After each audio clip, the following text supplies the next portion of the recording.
And we are on chapter 59 of Pride and Prejudice. "My dear Lizzie, where can you have been walking to?" was the question which Elizabeth received from Jane as soon as she entered the room, and from all the others when they sat down to table. She had only to say in reply that they had wandered about till she was beyond her own knowledge. She coloured as she spoke, but neither that nor anything else awakened a suspicion of the truth. The evening passed quietly, unmarked by anything extraordinary. The acknowledged lovers talked and laughed. The unacknowledged were silent.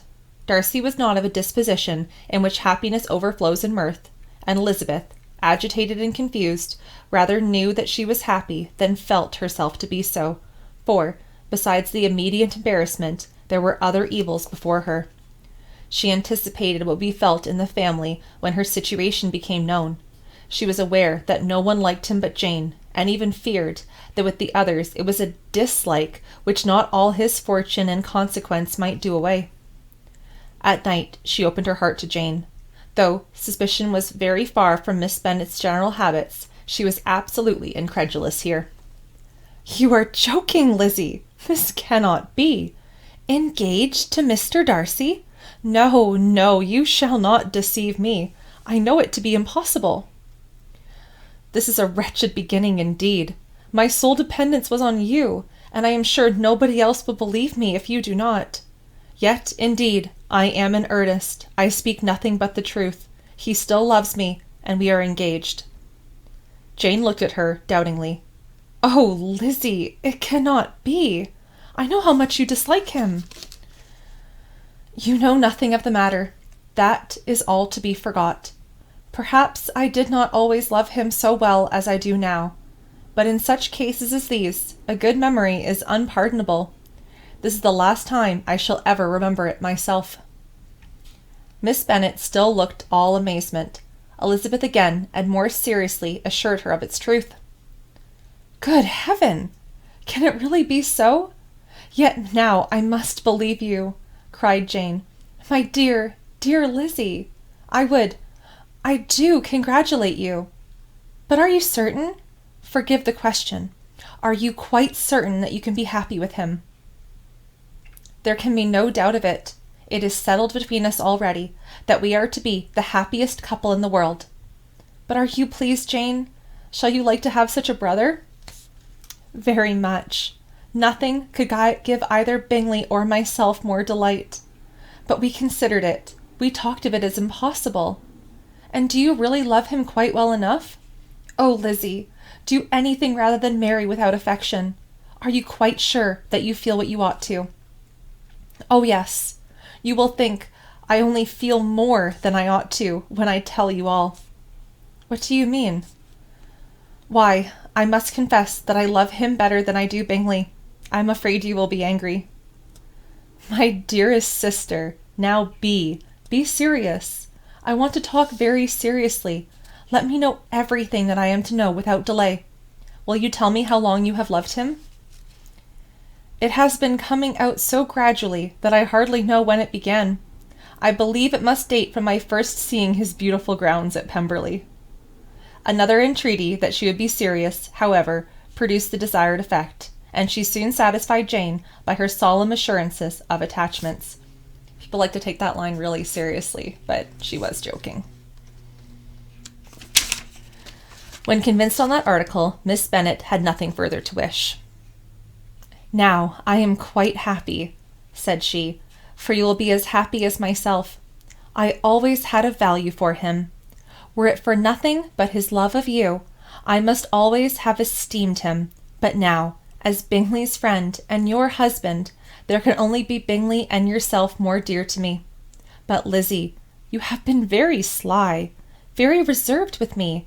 How little did you tell me of what passed at Pemberley and Lambton? I owe all that I know of it to another, and not to you." Elizabeth told her of the motives of her secrecy. She had been unwilling to mention Bingley, and the unsettled state of her own feelings made her equally avoid the name of his friend. But now she would no longer conceal from her his share in Lydia's marriage. All was acknowledged, and half of the night spent in conversation. "Good gracious!" cried Mrs. Bennet as she stood at the window the next morning. "If that disagreeable Mr. Darcy is not coming here again with our dear Bingley! What can he mean by being so tiresome as to be always coming here? I had no notion but he would go a-shooting, or something or other, and not disturb us with his company. What shall we do with him? Lizzie, you must walk with him again. He may not be in Bingley's way." Elizabeth could hardly help laughing at so convenient a proposal, yet was really vexed that her mother should be always giving him such an epithet. As soon as they entered, Bingley looked at her so expressively, and shook hands with such warmth, as left no doubt of his good information, and soon afterwards he said aloud, "Mrs. Bennet, have you no more lanes hereabouts in which Lizzie may lose her way again to-day?"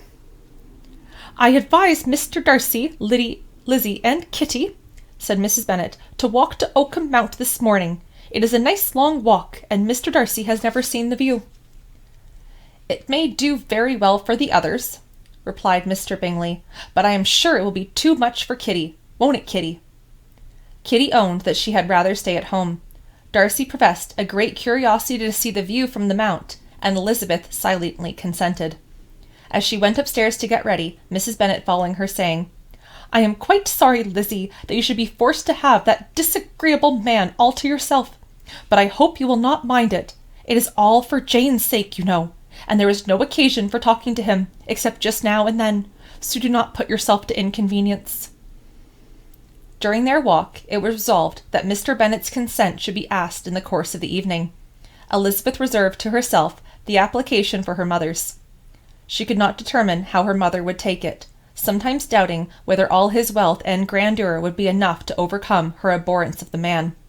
But whether she were violently set against the match, or violently delighted with it, it was certain that her manner would be equally ill adapted to do credit to her sense, and she could no more bear than Mr. Darcy should hear the first raptures of her joy than the first vehemence of her disapprobation.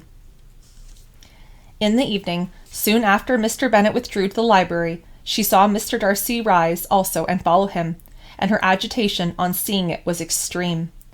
She did not fear her father's opposition, but he was going to be made unhappy, and that it should be through her means, that she, his favourite child, should be distressing him by her choice, should be filling him with fears and regrets in disposing of her, a wretched reflection, and she sat in misery till Mr. Darcy appeared again, when, looking at him, she was a little relieved by his smile.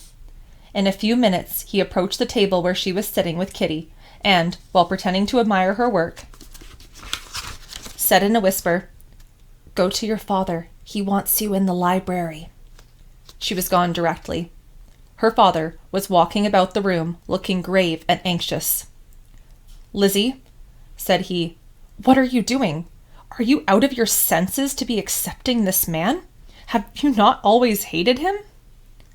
How earnestly did she then wish that her former opinions had been more reasonable, her expressions more moderate. It would have spared her from explanations and professions which it was exceedingly awkward to give, but they were now necessary, and she assured him, with some confusion, of her attachment to Mr. Darcy. "Or, in other words, you are determined to have him. He is rich, to be sure, and you may have more fine clothes and fine carriages than Jane, but will they make you happy?" "Have you any other objection," said Elizabeth, "than your belief of my indifference?" "None at all. We know him to be a proud, unpleasant sort of man, but this would be nothing if you really liked him." I do like him," she replied with tears in her eyes. "I love him. Indeed, he has no improper pride. He is perfectly amiable. You do not know what he really is. Then pray do not pain me by speaking of him in such terms." "Lizzie," said her father, "I have given him my consent. He is the kind of man, indeed, to whom I should never dare refuse anything which he condescended to ask. I now give it to you, if you are resolved in having him. But let me advise you to think better of it. I know your disposition, Lizzie. I know you could neither happy nor respectable unless you truly esteemed your husband, unless you looked up to him as a superior. Your lively talents would place you in the greatest danger in an unequal marriage. You could scarcely escape discredit and misery. My child, Let me not have the grief of seeing you unable to respect your partner in life. You know what you are about." Elizabeth, still more affected, was earnest and solemn in her reply, and, at length, by repeated assurances that Mr. Darcy was really the object of her choice, by explaining the gradual change with which her estimation of him had undergone, relating her absolute certainty that his affection was not the work of a day, but had stood the test of many months' suspense, and enumerating with energy all his good qualities, she did conquer her father's incredulity and reconcile him to the match. "Well, my dear," he said when she ceased speaking, "I have no more to say. If this be the case, he deserves you. I could not have parted with you, my Lizzie, to anyone less worthy." To complete the favourable impression, she then told him what Mr. Darcy had voluntarily done for Lydia. He heard her with astonishment. "This is an evening of wonders indeed." And so Darcy did everything, made up the match, gave the money, paid the fellow's debts, and got him his commission. So much the better. It will save me a world of trouble and economy. Had it been your uncle's doing, I must and would have paid him. But these violent young lovers carry everything their own way. I shall offer to pay him tomorrow. He will rant and storm about his love for you, and there will be an end to the matter. He then recollected her embarrassment a few days before on his reading Mr. Collins's letter, and laughing at her some time, allowed her at last to go, saying, as she quitted the room, "If any young men come for Mary or Kitty, send them in, for I am quite at leisure." Elizabeth's mind was now relieved from a very heavy weight, and, after half an hour's quiet reflection in her own room, she was able to join the others with tolerable composure. Everything was too recent for gaiety, but the evening passed tranquilly away. There was no longer anything material to be dreaded, and the comfort of ease and familiarity would come in time. When her mother went up to her dressing room at night, she followed her, and made the important communication. Its effect was most extraordinary, for on first hearing it, Mrs. Bennet sat quite still, and unable to utter a syllable. Nor was it under many, many minutes that she could comprehend what she had heard, though not in general backward to credit what was for the advantage of her family, or that came in the shape of a lover to say to any of them. She began at length to recover, to fidget about in her chair, get up, sit down, again wonder and bless herself. "Good gracious! Lord bless me! Only think! Dear me! Mr. Darcy! Who would have thought it? And is it really true? Oh, my sweetest Lizzie, how rich and how great you will be! What pin money, what jewels, what carriages you will have! Jane's is nothing to it, nothing at all. I am so pleased, so happy, such a charming man, so handsome, so tall. Oh, my dear Lizzie, pray apologize for my having disliked him so much before. I hope you will overlook it. Dear, dear Lizzie, a house in town, everything that is charming, 3 daughters married, 10,000 a year. Oh, Lord, what will become of me? I shall go distracted." This was enough to prove that her appropriation need not be doubted, and Elizabeth, rejoicing that such an effusion was heard only by herself, soon went away. But before she had been 3 minutes in her own room, her mother followed her. "My dearest child," she cried, "I can think of nothing else. 10,000 a year, and very likely more. 'Tis as good as Lord. And a special license. You must and shall be married by a special license. But my dearest love, tell me what dish Mr. Darcy is particularly fond of, that I may have it tomorrow." This was a sad omen of what her mother's behaviour to the gentleman himself might be, and Elizabeth found that, though in certain possession of his warmest affection, and secure of her relations' consent, there was still something to be wished for. But the morrow passed off much better than she expected, for Mrs. Bennet luckily stood in awe of her intended son-in-law, that she ventured not to speak to him, unless it was in her power to offer him any attention or mark her deference for his opinion. Elizabeth had the satisfaction of seeing her father taking pains to get acquainted with him, and Mr. Bennet soon assured her that he was rising every hour in his esteem. "I admire all my 3 son-in-laws highly," said he. Wickham, perhaps, is my favorite, but I think I shall like your husband quite as well as Jane's."